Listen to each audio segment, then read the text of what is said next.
What's up, everybody? This is Poetically Correct. I'm here again, spit a few poems, and that's about it. I told y'all I would like to do this like once or twice a week, or just depending on how I feel. So I feel like spitting today. So I think I'm gonna spit like two new poems, and I might spit some from the book. In case y'all don't know, here's my book, my thoughts, and so here I go. I'm not gonna keep waste no time and talk you out of death like I did in the first video. The first one I'm gonna do is called Rain, and I wrote this basically about the hood, about my neighborhood, and how I feel like things are flowing in the neighborhood these days. So here it goes. I heard the rain fall last night. Did you hear the rain fall last night? Gunshots rumbling through the air like thunder, ambulance racing, police racing. I saw the yellow tape, I knew someone was going under. I heard the rain fall last night, yelling, screaming, fiends fiending, babies crying, teenagers lying to the same person that gave them a chance in this world. Mothers grieving over the loss of their child, not to death, but something close to it, the streets. Did you hear the rain fall last night? Local parks full, not of people, full of needles, liquor bottles, drug bags, the homeless. The rain is getting louder and harder. Can you hear it? The rain was the sound of thousands of our young black soldiers falling to their death. Our young black mothers falling to their knees in their black dress. Our young black families falling out of love. It was our hoods falling into a separation, falling into desperation, which has caused our streets to flood with shedded blood. I heard the rain fall last night. Did you hear the rain fall last night? So that's the poem I dedicated to the hoods everywhere. This is not about just New Haven, Connecticut, which is where I'm from. Hey, New Haven. This is about hoods everywhere, and a lot of things are going on, so I wrote that poem in reference to what's going on these days. Next poem I want to do, I call it Defined, and it's basically a poem I wrote how I feel about myself this day and age as a 28-year-old female. You know, I've grown in a lot of different ways, and I'm more mature now, so this is how I feel about myself. It's called Defined. As I get older, I no longer give off my cold shoulder. I just wade in the water. I am wiser. I have broadened my horizons. All I need is my pen and paper to let off my frustrations. I am no longer stuck, no longer in a rut. My mind is clear, free of debris. See, you can't get into me because I am into me.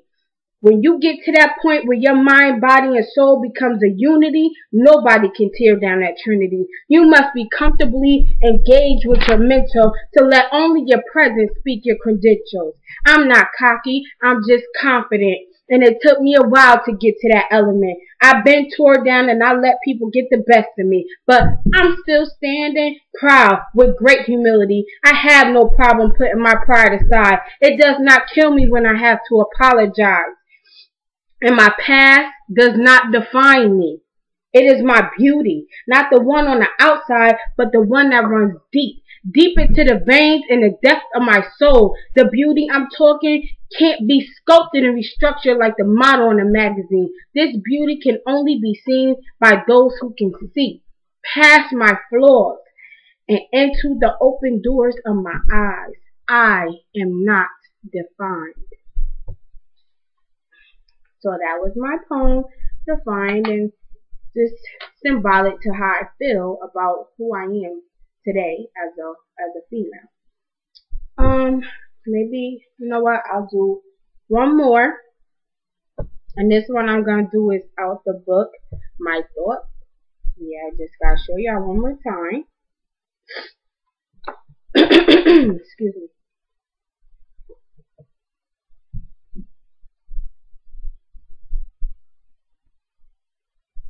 I'll do one little personal. Well, a lot of the poems I do is personal, but This one I'm gonna do.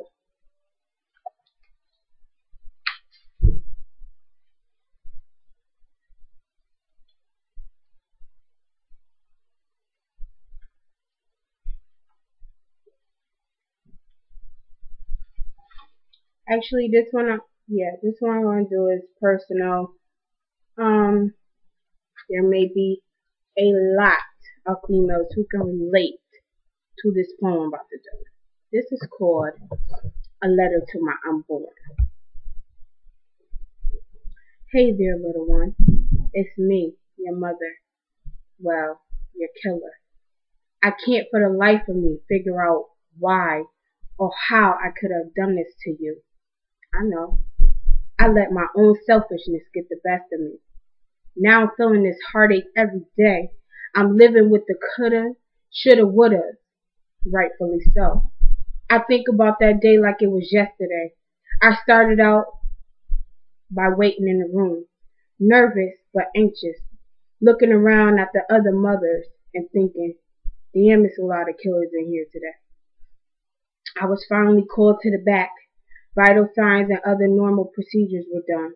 Then I waited another 20 minutes in a small room with about 5 other killers. The TV was on and silence blanketed the room.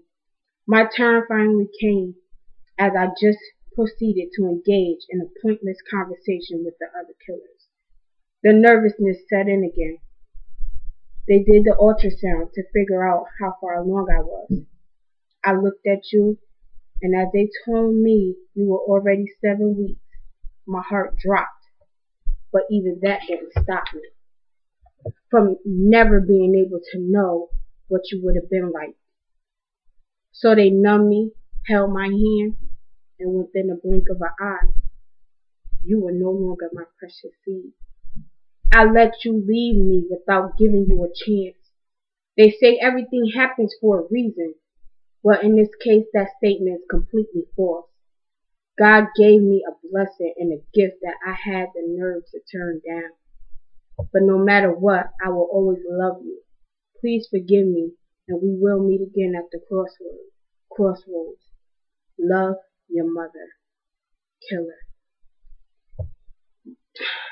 So, that's the poem I wrote after, obviously, I had an abortion a few years back. And that's how I felt. Still hurts, but sometimes you have to do what you have to do in situations, and I did what I had to do.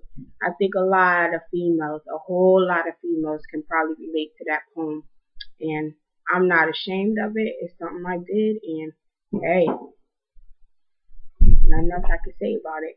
But anyway, so I hope you guys like those poems, and I'm looking forward to seeing you again and spitting some more poetry. And enjoy the rest of your day. I'm out.